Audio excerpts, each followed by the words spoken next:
Көпчүлүктөрдүн суроолору болуп атат. Башым айланып кетти, жүрөгүм айланып кетти, жасай албадым, жарымына жеткенде эле өзүм аябай кыйналып кеттим дейт. Ошолор үчүн эгерде сиз кыйналып, дене ушундай блокировка, стресс, депрессияда жүргөн болсоңуз, сизге жеңилирээк процедураларын жөнөтөйүн. Ушул жеңил процедураны хотя бы бир 10 күн, 15 күн жасагандан кийин дене өзүнө келет дагы, жеңилдик болуп, кийин сиздер мына YouTube'да мурунку жүктөгөн дем алууну колдонсоңуздар болот.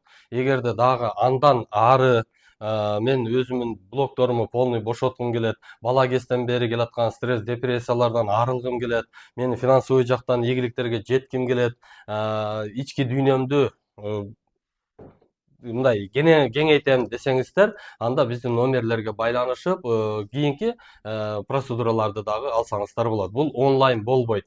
Онлайнда мен сөзсүз түрдө карап турушум керек. Азыр жеңилин аз да болсо адам баласына пайдасын тийгизсин деп жеңилдерин берип атам. Онлайн бере албаймын. Онлайндын ордуна, сатып алгандын ордуна ушул практикаларды эле жасап жүрсөңүздөр, ушул силерге жардамын берет. Эгерде чоңураак келем десеңиздер, анда байланышып кийинкилерин онлайн эмес, офлайн сатып алып катышсаңыздар болот. 2 күндүгү бар, 1 күндүгү бар, 10 күндүгү бар, 1 айлыгы бар. Ошого жараша алсаңыздар болот. Бул бизнестеги жолдорду дагы баардыгын эрежеге салат. Анда эмесе баштадык. Колду биринчи мурунду басабыз дагы. Демди алып, бул жака менен чыгарабыз. Чыгарган жак менен кайра алабыз.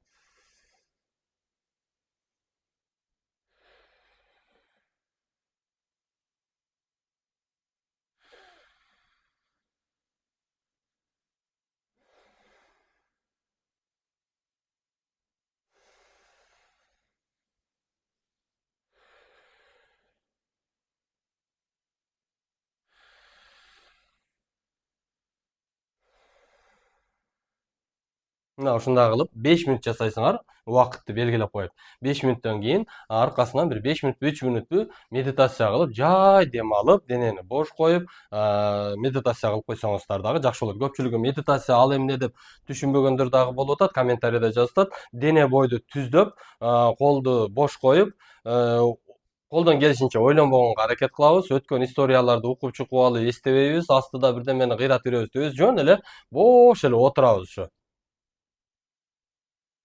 5 мүнөт ушундай денени бош коюп, аябай колдон келишинче жай дем алып, медитация кылып койсок, дем алуудан кийин өзүнүн жакшы результатын берет. Дагы бир нерсени баса белгилеп айтып кетейин. 3 күн, 4 күндө адамдын энергиясы көбөйөт дагы, жанагы сиңип калган биздеги терс адаттар булар кайнап чыгат. Бирөө менен урушкусу келет, бирөө менен кыйкырышкысы келет, бир иш кылсы келет, бирок жалкоолуктан кутула элек да, иш кылайын десе желаниясы жок. Ошол учурларда көңүл бурбастан жасай бергиле. Сөзсүз түрдө тазалангандан кийин силерге башка идея, башка бир көз караштагы нерселер пайда болот. Эгерде мен мисалы үчүн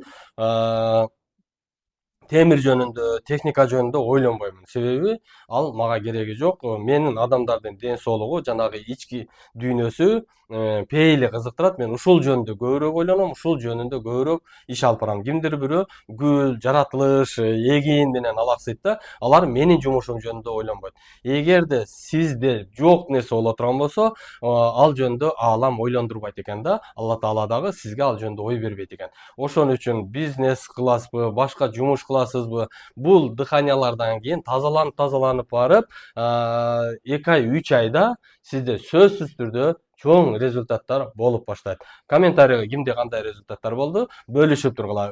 Бул бирөөлөргө кылган жакшылыгыңар болот. Ал комментарийни окуп, кимдир бирөөгө силердин кошкон салымыңар жана кайрымдуулугуңар болот. Дагы суроолоруңар болсо жаза бересиздер, биз сиздерге жооп бергенге дайын даярбыз.